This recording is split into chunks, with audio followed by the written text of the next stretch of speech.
Hello, Randy McVeigh here with Mountain Glass Etching. I want to show you today how I made this tree stemless engraved wine glass with a rotary tool by engraving it. So let's jump right into it.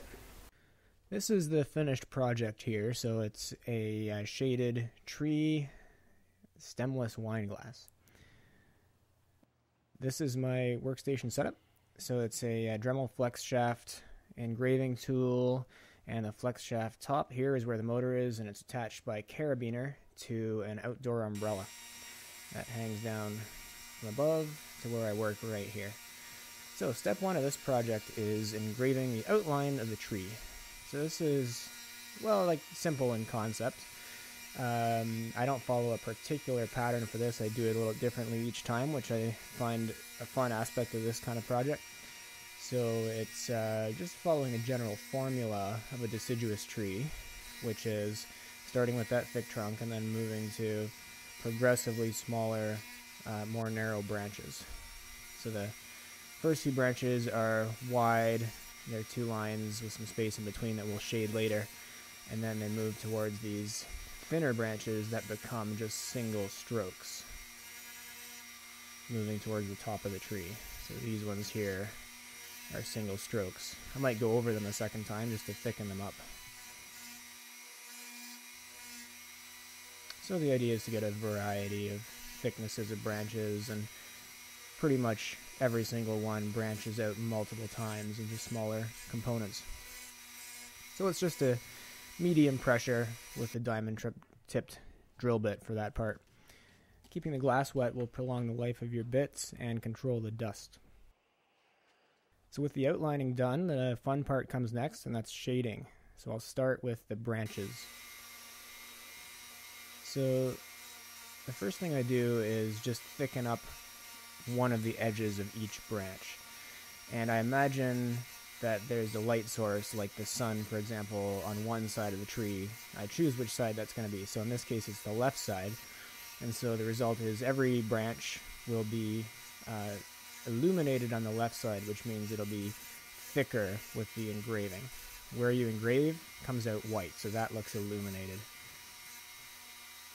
So on every branch except the thinnest ones, I thicken up that left side, or upper side if they're lying horizontally.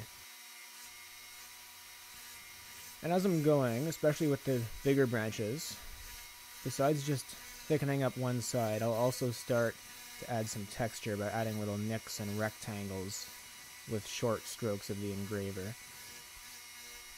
You'll see a little bit of that further along. Here I'm going to be shading the trunk and roots. It'll be more obvious. So that's what we're going for. And that starts, again, with thickening up that left side of the trunk outline we've already drawn. And I'm adding some root detail here as well. I wanted to show the roots of the entire trees on this glass. It'd be kind of artificial to have it just stop at the ground. Usually with trees you can see some roots above the ground. So now I'm adding details to the trunk. And again, there's going to be more strokes, more bigger and thicker strokes on the left side of the tree, which is where we're imagining the light is coming from. So we're adding little nicks to the trunk of the tree to show that the bark is rough, and it's also a stippling effect to show where the light is coming from. And as we move from left to right, there's going to be less and less of those little nicks and strokes as you get into the shadowy area. I did the same thing with the roots there. They need to be shaded as well to show that they are in 3D. And I've added some random sort of gouges to the tree to show places where there might be knots, where old branches were. These kind of imperfections on the trunk of a deciduous tree give it a lot of character.